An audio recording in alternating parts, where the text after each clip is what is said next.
What's up, everybody? Welcome to my advocacy project. My name is Kayla Milburn, and we're going to be focused on the homelessness in California.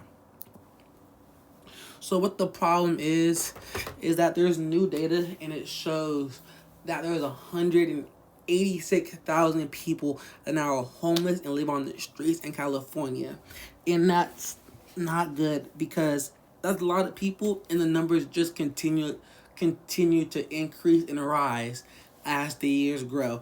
Because the count was up from last year and it's up 8% from 2022. So it's just continuing to rise.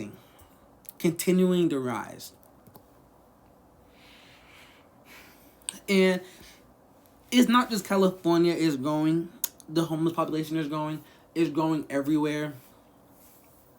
It's going, particularly 28 states, but California's at the forefront where the most because it's at 44,964 people, or 41%. And from 2022 to 2023, the number increased with 9,750 people who are experiencing chronic patterns of homelessness, which means they're going from homelessness to shelter to car to street again. It's just they don't have a place to sleep. They don't have a home. And that's a problem. But why is it a problem? It's because it can affect so many aspects of your life. It can affect your health and mental health because you're out there in the cold every night, every day. You're trying to fight off animals, bugs. You're just trying to have a good night's sleep, but you can't because you're worrying about everything that can go wrong. And then you have them on like substance use where they're using drugs, alcohol, anything to get their mind off of where the reality is. Victimization where they're blaming everything else besides them. That's what got them into this mess. Or they might be blaming themselves a little too much about what's going on. Then you have developmental delays where some of them are homeless because they have developmental delays. And it's not their fault. That's just how they were born. So when it comes to the largest population, California's up there. California is number one when it comes to homeless and unsheltered people. It's estimated that more than 181,400 people are experiencing homelessness in California. And it's crazy because most of the majority of the homeless population in California is African American or black, but only 6.5 of them consider themselves black or African American. In that picture, that's Tennessee.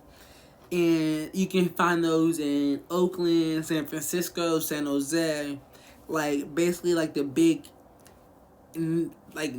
cities in the Bay Area, because that's so expensive. And you can see these on most every block under overpasses or like in fields of like big land.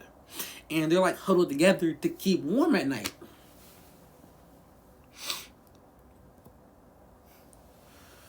Target for advocacy, we have the housing and homelessness division, and I love it because they have so many different programs working on the same thing. They're like attacking homelessness from all different sides and angles. It's so like cool and refreshing to see that, because they have the Bringing Families Home program, which is like connecting homeless people to like their family so they can be with family and not be on the street. Have somebody take them in. Then we have housing and disability advocacy program, basically giving people with disability a fair chance at housing and making sure that they're not on the street. They don't have to be. Home safe program, they're trying to give people a place where they can rest their head at night and not be out on the street.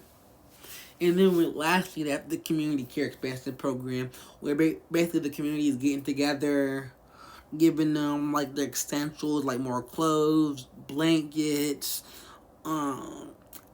basically food, all the essentials. They want to make sure that they're comfortable where they are. I mean, I know they want like houses and stuff, but as of right now, the community is making sure that you're comfortable. Desired outcome and who has the authority to eliminate the barriers. For both answers, that's taxpayers. Because right now in California, homeless people are costing $24 million in taxpayer money.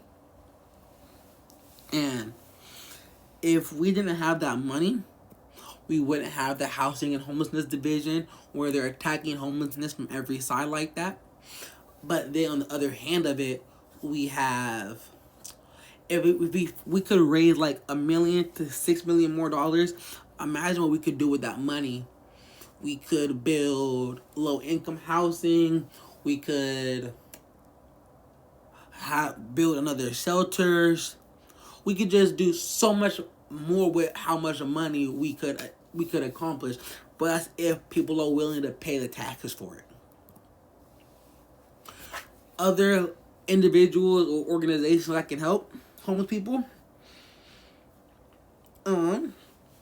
Lawyers. Lawyers are a great way to help